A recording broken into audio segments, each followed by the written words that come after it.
let's get this fact straight as our foundational knowledge. Linux is the basis of several free operating systems powered by open source technology and available in rich variants for download on the internet. It has successfully rivaled closed source operating systems such as Microsoft and Apple OS, which are very expensive to buy and maintain. Examples of Linux-based systems are Ubuntu, CentOS, or CentOS as you would want to put it, or might put it, Fedora, Ubuntu, Arch Linux, Debian, GNU, etc. They are all based on Linux kernel, which welds them together as very useful and powerful open source platform. Now, let's talk about the financial perspective. Extremely cheap to install and maintain. All over the world, several small, medium, and large enterprises have developed or adopted Linux operating systems since it's very cost effective. Now, let's talk about the internal process perspective. GNOME is one of the bundles that Linux operating systems comes with, which contains several useful desktops for writing and publishing calculations, presentations, drawings, just to mention a few, rather than procuring them separately. Now, let's move to the customer perspective. Well community maintained and updated. It's very well competes and in most occasions outperforms closed source operating systems. Learning group perspective. Linux is also the basis for Android operating system, which makes it the reason why the mobile operating system is free and is being maintained by Google. Google, as a little compensation for its time in maintaining the mobile OS, uses the platform to market its products.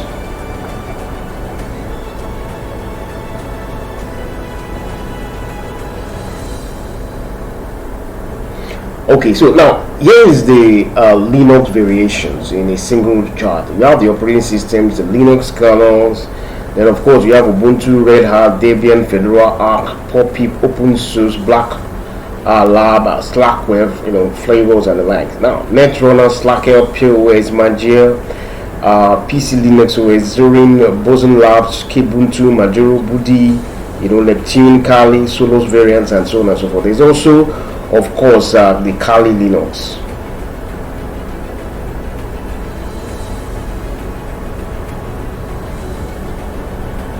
Okay, now these are like just a short overview of the Linux variants and the flavor perspectives. You have the Debian Fedora. Debian is a Linux-based free operating system powered by Linux. It ships with over 45,000 software packages. Alternatively, Fedora is a Linux-based, of course, it's Linux-based with workstation, server, and atomic configurations separately. Linux makes it one of the most beautiful, sleek, attractive, elegant, and strong variants of Linux-based operating systems. Ubuntu is one of the most popular, tried and tested Linux-based operating system that handles Kubernetes, OpenStack, cloud computing, Internet of Things, lots software developer-friendly features. CentOS. This is a community-driven open source Linux-based operating systems that provides OS images for Google, Amazon, and a whole bunch of others.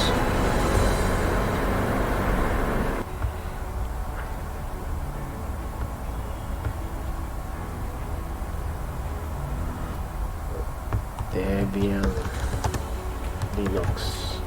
Let's type that and then we go straight to the official website. And of course, now this is Debian, and you can see quite a lot of activities going on the official website. Community people, why Debian, project news, and so on and so forth. We'll focus on just quickly downloading the software for use. Okay, so this is Debian 11, codenamed Bullseye. That's the latest you can see that it is Debian-11. So the moment you just click this, the download will start, and you see it coming down there. So that's just how to get the software downloaded. Okay, so the first thing you see, of course, is setting your USB drive as the bootable, and the key to getting to this option depends on the brand of system that you're working with. All right, for this case, this is Asus, and the key for getting to this boot up menu is the escape key. For others, it could be F1 or F2 or F3 or thereabouts. So ensure you have exactly what you are supposed to do.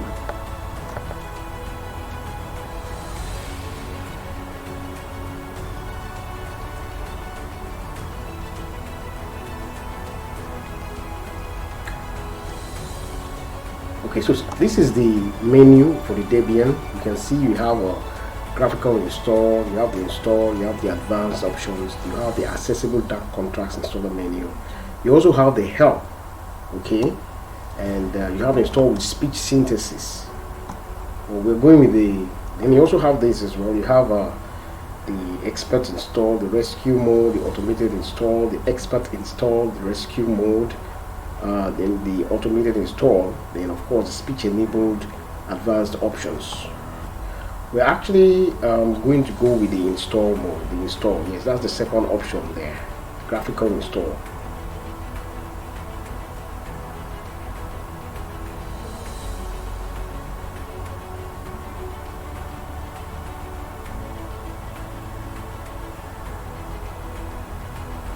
Now this is the algorithm that runs just before the system starts up for installing. Now here we have the selection. You need to select the language that perfectly fits your context.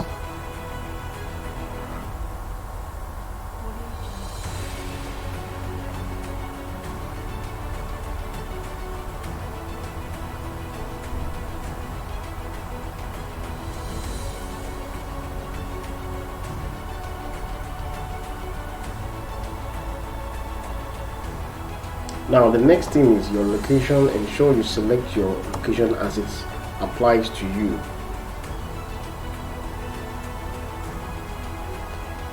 Then the keyboard layout also differs. Ensure you select the one that perfectly suits your case.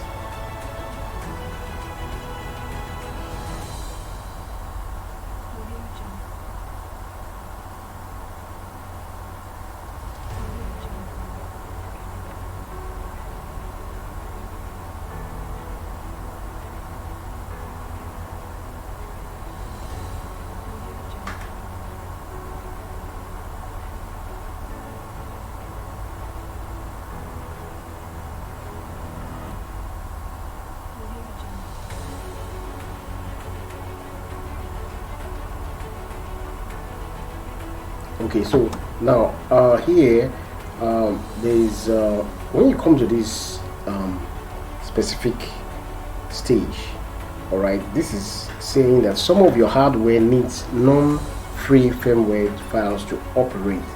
The firmware can be loaded from removable media such as USB stick or floppy. Okay, the missing firmware files are RTL NIC, that's the NIC. Now these can always be done when you update, when the installation is complete. So this is an optional thing. You can as well skip this, all right. Otherwise, if you know you have where it is, if you know that this specific software is available, then simply click yes. But otherwise, I would advise you just click no and let the installation proceed.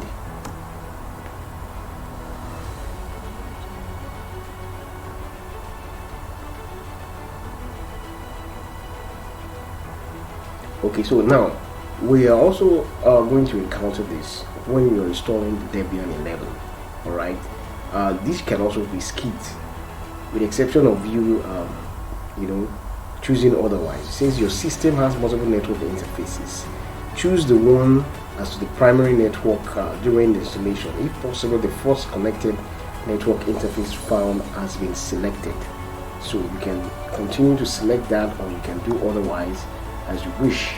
But for me, I usually just skip this area because of this information that is usually requested. So we move on to the user and passwords.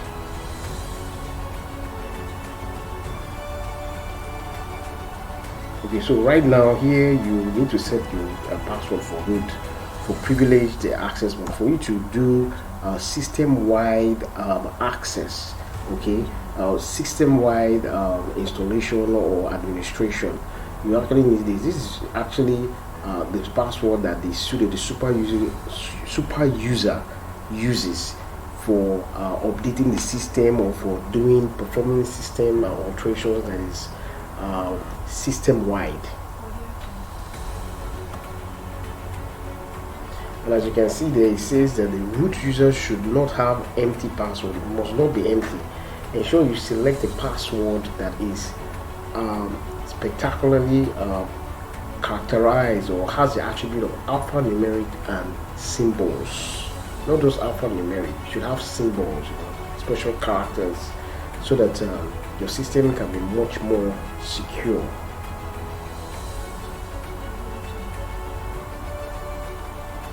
Okay, so now here you're going to set up your full name as a user.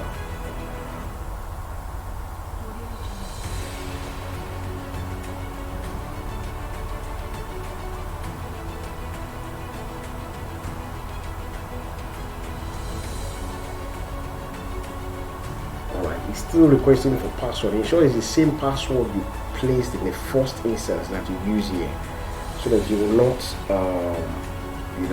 you will not be confused about which password to use or you used. Ensure it is consistent, so that when you are accessing the request for password entry, you can easily remember and run whatever task that is ahead of you.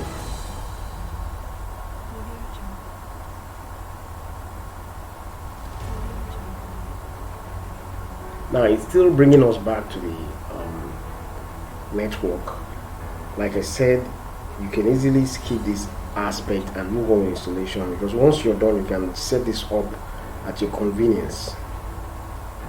So the next thing is detecting the disks, where we'll have to actually install or partition, do some sort of system partition where we allocate spaces to the hard drive.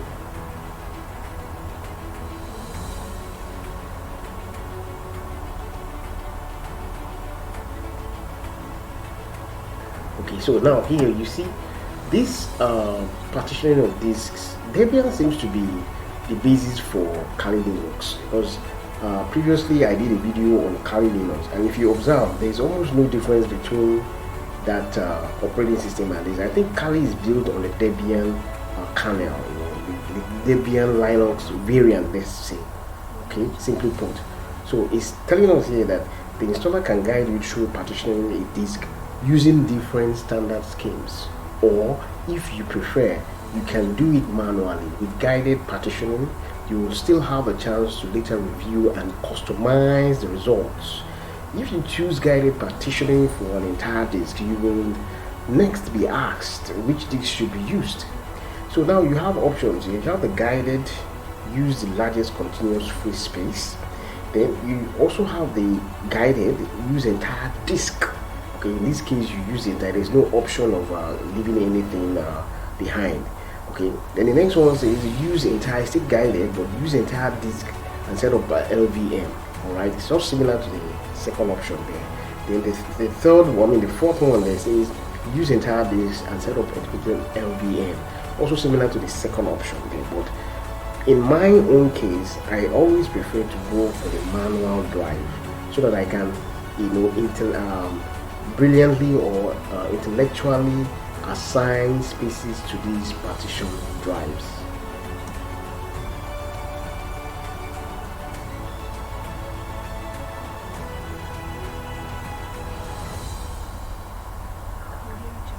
Okay, so here we have the overview of the default partitioning on this hard drive. All right, for the primary drive, we have 100 gigabytes. for the logical drive, we have 20 gigabytes. We have 2 other logical drives as well. Then we have, of course, a free space there that is reading 20 gigabytes. And of course, you have the disk. That's the SDB SanDisk 3.2 Gen 1. That is the actual installer, the media for installing this operating system, this variant of Linux. Alright, then up there you will read there that it says of course Debian 11 partition disk. This is an overview of your currently configured partitions and mount points. Select a partition to modify its settings, the file system, mount point, etc. A free space to create partitions, or a device to initialize its partition table. Alright, you can see there the guided partitioning is there. You also have the configure software read. Then of course you have the configure the logical volume manager. Then you have the configure encrypted volumes. Then you also have configure ISCSI volumes. Alright, so we're sticking with that first option, and we're going to run through a manual way of partitioning.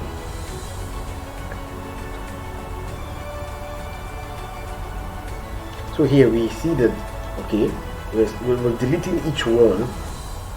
We have to go through each of these partition tables and delete them before we reallocate spaces to them.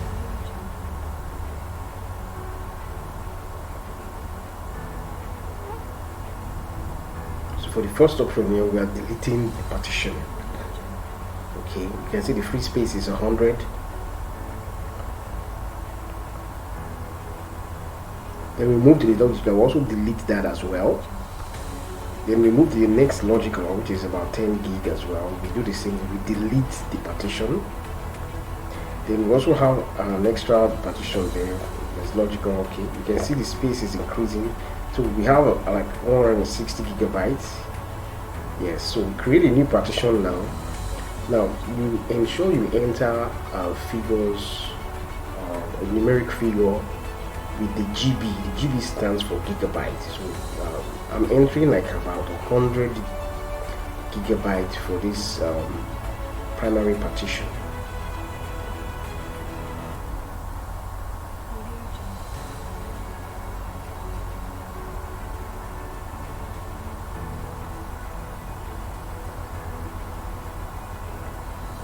Okay, so this is the primary drive. This is the primary drive.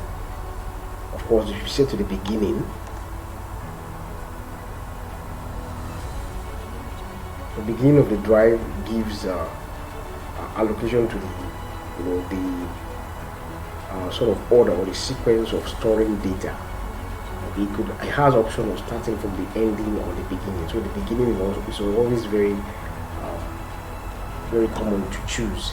Now here you have an array of options that relates to the primary partition. Okay, it's saying use as, this is the file system. Usually I use this. There are other file systems that can be used, as we'll see shortly. You can see there you have the EX3, EX2, the BR, ETRFS, GFS, XFS, FAT, then swap, physical volume for encryption, the RAID, LVM, as well as the do not use partition. We want to use this now, so we'll select the first one for primary drive. Okay, so the next thing is the mount point. Ensure you leave this place as it is, just like we did in the Linux, Kali Linux. Yes, it just shares similar structure of installation. So just leave this as the default is and don't change anything. For the defaults, yes, mount points too. Ensure you leave this in its default behavior. Okay, now the label. The label is actually a simple identifier that actually helps you identify what partition you're trying to modify, or to give you the sort of identification. Okay, that's what this labeling is for. Without blocks, ensure you leave that as it is. Just don't tamper with that. The typical uses is standard, yes, of course. Then bootable flag should be on. I should mention that bootable flag for this because this is the primary drive and it's expected to hold the operating system files like the USR, etc, and so many other files that the operating system will be needing to use for operation. So once you're done, just select done setting up the partition, and then we'll go to the next place. We still have about 60 gigabytes of it, so we create a new partition and then we give this an allocation. Okay, we allocate I will give the number probably like 20 gigabytes or so, you know, and the maximum size of this partition is 60 gig. The max can be used as a shortcut to specify the maximum size or enter a percentage. So here let's just put 30 gigabytes, and of course make sure it's logical. Yes, beginning, yes. Then here, just like we did then, we ensure this place is the same. Then for that place, we are now putting it at home because the first one was the root. Okay, the root. So here is the home. We are setting this as the home option, the mount point.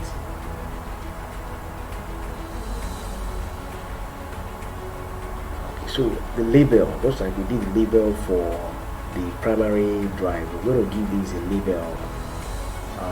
We're going to give this like a logical home.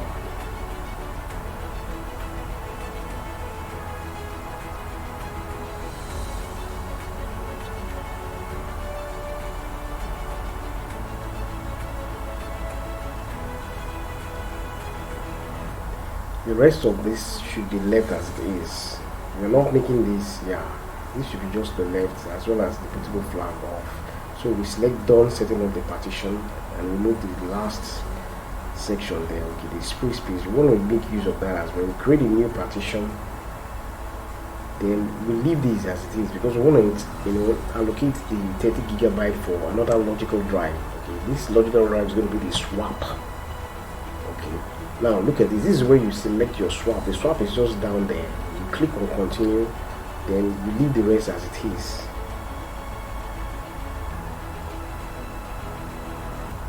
So you can see that now everything you need is done. So we're done setting up the partition, the swap area, the logical, and the primary. You have 100, 30, 30. Just three categories of partitioning needed for Debian. So you finish here, you select that, ensure you select finish partitioning and write changes to disk. Alright, so this is the active summary. It says that if you continue, the changes listed below will be written to disks. Otherwise, you'll be able to make further changes manually. So it's saying that warning, this will destroy the data in any partitions you have removed, as well as on the partitions that are going to be formatted. The partition tables of the following devices are changed. SCSI.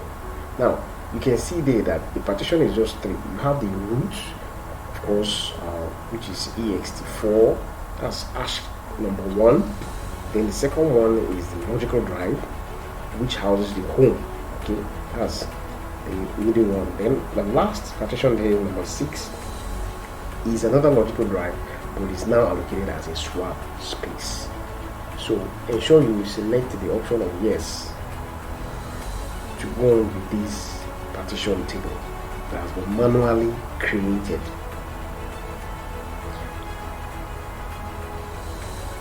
So depending on your system, the partition is going to take place, then installation will begin. You can see that now this is the partitioning formatting. It's going to format it, and then the installation of the operating system, the Debian-11, will commence in earnest.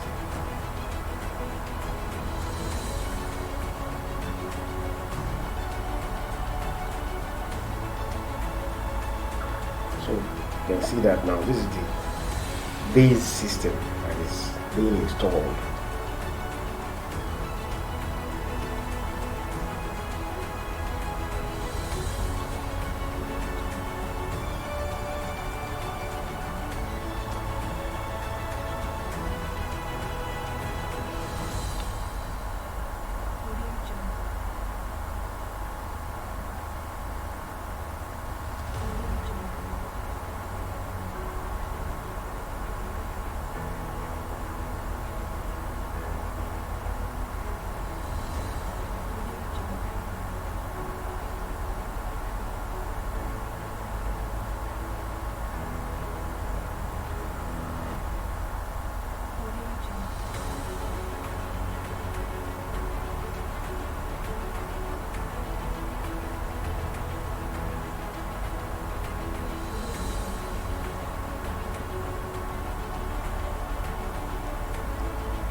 Okay, so now at this stage, it's asking you that to configure the package by, since a network mirror can be used to supplement the software that is included on the installation media. This may also make newer versions of software available. If you're installing from a DVD image, even though it contains a large selection of packages, some may be missing. If you have a reasonably good internet connection, use of a mirror is suggested if you plan to install a graphical desktop environment. Now, like I said earlier, you can always keep this, just to reduce the time for installation. Alright, once you're done with your installing, you can use the command prompt to run a super user administrator command to install all the missing files or updated files that needs to be installed on the system.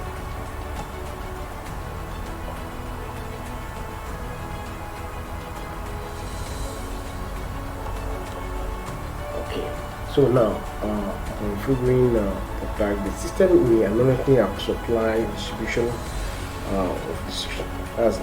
the system may anonymously supply the distribution to developers with statistics about the most used packages of the system. This information influences decisions such as which package should go on the first distribution CD. If you choose to participate, the automatic submission script will run once every week, sending statistics to the distribution developers. Alright, now the collected statistics can be viewed on the Debian address given. Then this choice can be later modified by running a dpkg called the configure popularity contest. Alright, now this one is just like helping the developers to improve on the software. So you can choose whichever option that you feel is relevant. Now let me quickly talk about the genome. The genome is a kind of bundle, general Linux bundle that houses software, quite a number of software, free softwares, equivalent of Microsoft Word, Microsoft Excel is there, perhaps Paint or CorelDRAW, equivalent, and so very many of them, many softwares you can use as utilities for a desktop system, alright, environment. So this is ensure you select all of the above.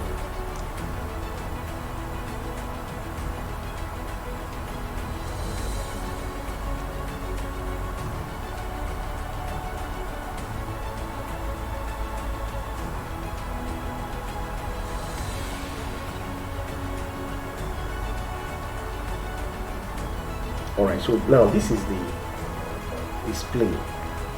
It's very similar to what you see when you're installing Kali Linux, right? It's saying that a display manager is a program that provides graphical login capabilities for the X window system. Only one display manager can manage a given X server, but multiple display manager packages are installed. Now, in my case, I usually select the Light DM for the display manager. So you can choose anyone that fits, that you feel is okay, but I think the most popular is the Light DM.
Okay, so you can see the installation is done.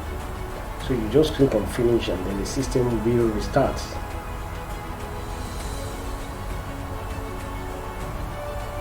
That's the grub. Now this is the grub.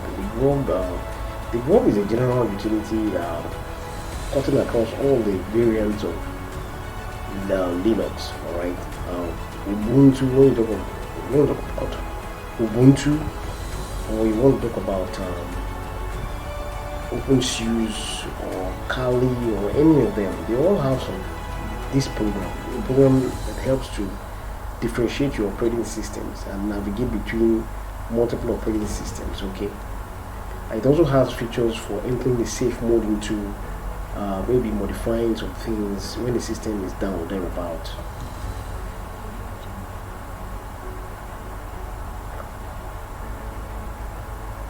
Okay, so the system is initializing now and it's starting up for the first time.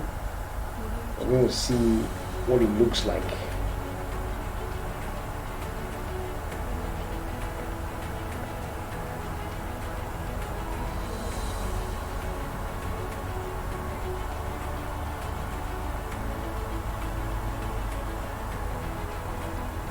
So this is the login for the Debian. You enter the username and the password that you created while the installation was going on.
So this is the startup. This is how the desktop looks like, the Debian 11. You can see it has some sort of a look that resembles the Microsoft Windows, where you have the menu at the lower left corner. Audio Jungle.